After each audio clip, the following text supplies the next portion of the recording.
Yesus waaqa ni qabu moo hin qabu? Naa of sigaa siifee ibsaati.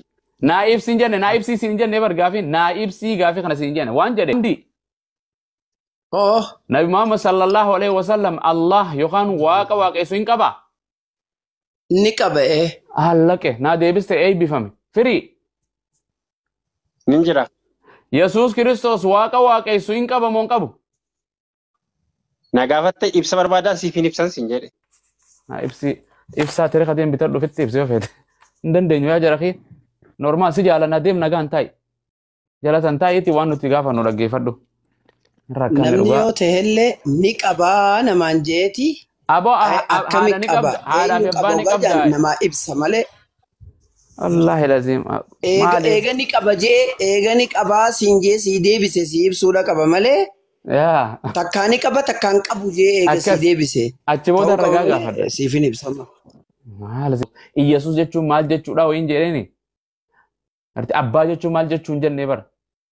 Yesuus kun waaqa ni qaba moo hin qabu? Ni qaba hin qabu.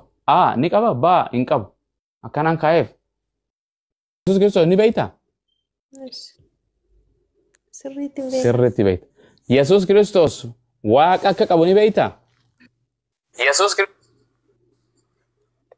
waaqa qabu osoo hin taane abbaa qaba. Allah ya maka isa. Kitso ada kabarnya sih kalau sih. Ini juga kayu dapat. Wan sinja imbe akka qabu. Okay, wan sinja di. Yesus Kristus waaqayyo akka qabu ni beekta? Keetiroon. Naawit. Nagaan siifatu. Nagaan jiran nagama.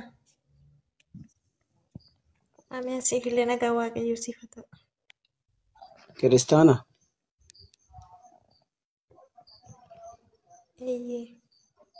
Akka macaafni qulqulluun nu himutti Yesuus Kiristoos waaqayyo ni qaba moo hin qabu? Waaqayyo qaba osoo hin taane abbaa qaba. Tole. Inni waaqayyoon qabaa yoo jedhe qaamni biraa tokko yoo dhufee lakki Yesuus waaqayyoon qabu jedhe dubbii Yesuus ta waaqayyoon hin qaba jettu san fudhatamoo dubbii qaamni biraa lakki waaqayyoon qabu Yesuus jedhu san fudhatame. Waa'ee qaama biraa osoo hin taane asirratti wangeelatti nuti kan amannu darbee moo Yesuus Kiristoos jechuun ilma waaqayyo akkaata. Waan hin jedhe sii galee. Yoo qaamni biraa tokko dhufee Yesuus waaqa hin qabu siin jedhe. Yesuus illee dhufee ani waaqa qaba siin jedhe. Dubbii Yesuus ani waaqan qaba jedhu san fudhatta moo tan namni biraa lakki inni waaqan qabu jedhu san fudhatta? Anka Yesuus Kiristoos jedheen fudhadha. Eebbifame. Fudhadheeras nan fudhadhas. Galatoomne akkan hanqanuma barbaada. Macaafa irratti yoo Yesuus Kiristoos ani waaqayyoon qabaa haja'u taate dubbiin sun dhugaadha moo dhuga miti? Dubbiin sun Yesuus Kiristoos yeroo biyya lafaarra foon uffatee deddeebi'aa turetti fakkeenyaan kan inni barsiisaa ture. Maaliif foon uffatee sababii mul'ateef waa'ee Yesuus Kiristoos nama hundumaaf hin galle. Bara namoota Kiristoos sana keessa illee namoota baay'eef hin galle har'allee namoota baay'eef hin galle waa'een Kiristoos. Keetiroon teenna. Waaqayyo isaa eebbisuu eebbifame haadha koo waan hin jedhe yoo Yesuus Kiristoos ani waaqayyoon qabaa waaqayyoo kootii jiraa jedhe macaafa keessatti dubbiin sun dhugaadha moo dogongora moo sirriidha? Ashi tayyee bitti deebina. Ati wangeela guutummaatti itti amantaa jechuudha kiristaanaan. Gaafii keessii galee. Naagalee jira yoo Yesuus Kiristoos wangeela keessatti ani waaqayyoon nan qaba jedhee jettee miti yaatti. Eeyyeen dubbiin sun sirriidha moo dogongoraan jedhe? Inni ilaalleessu walumaan inni rakkinaan qabu ergii sana keessaa fudhatte jechuun ati koo wangeelatti amantee jechuudha akkoo gara gabaabaa. Akkuma si'iifetti fudhadhu rakkoon qabu haadha koo waan irra wal dibnu hin qabnu. garuu Eshi. dubbiin Yesuus Asirratti ani Yesuus irratti Kiristoos dhaggeeffadhu. Waaqayyoon qabaa jedhe suni Hunda isaa si amanaa sirriidha jira. moo dogongora? Achirratti Yesuus Kiristoos fakkeenyaan barsiisaa ture malee Waaqayyo Abbaa fi Ilmi adda miti. Waaqayyo Abbaanis Yesuus Eessarratti Kiristoosis tokkumadha. eessarratti bakki Eessarratti fakkeenyaa sun bakka Yesuus Waaqa jedhu eessarratti jechuu barbaadde? lakki Waaqayyoon qaba bakki itti jee suni eessarratti? Yesuus Waaqayyoon hin qaba kan jedhe jechaa jiru barsiidha. Bar bakka saniif fakkeenyaan barsiisee naan jettee beektee?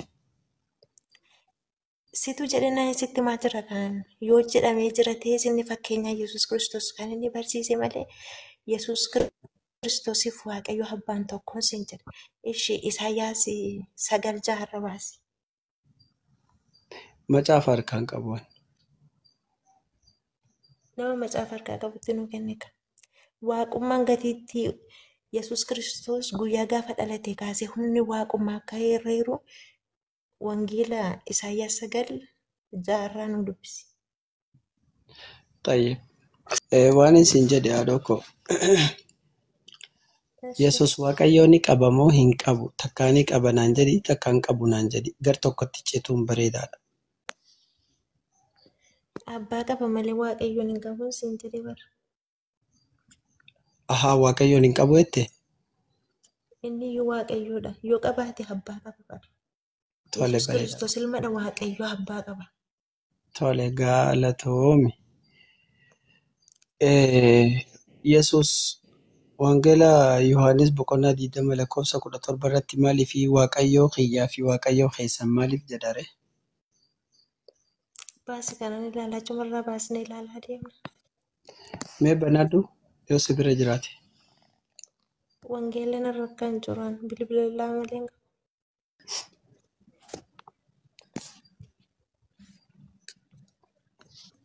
Yohaannis 20:17. Yaa Waaqayyoo bareedaa qaceelaa faarfannaa gadhiifne. Dafi.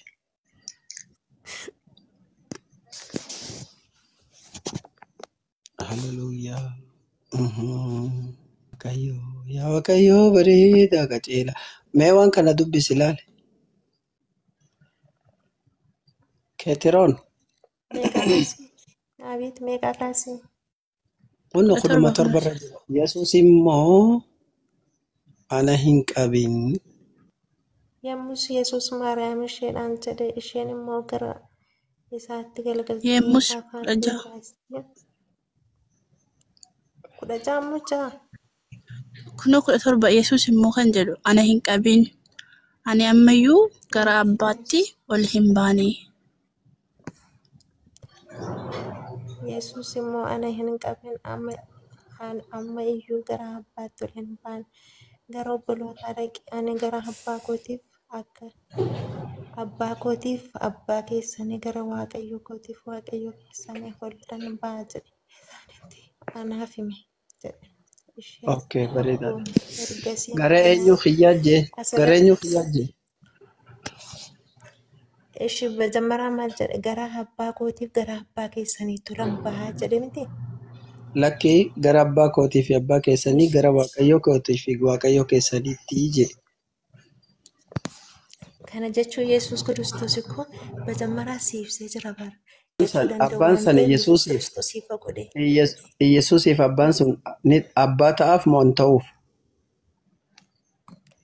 Nuti ikkoo abbaan ta'uuf inni wanta si mormaa irru hin qabnu wangeela keenya Ati yoo barreessa abbaasiif ta'a moo siif hin ta'u? abbaa anaaf haa ta'u iyyuu abbaan hafuuraan dhalateef kan nama Baay'ee foonidhaan bareedaadha. dhalate.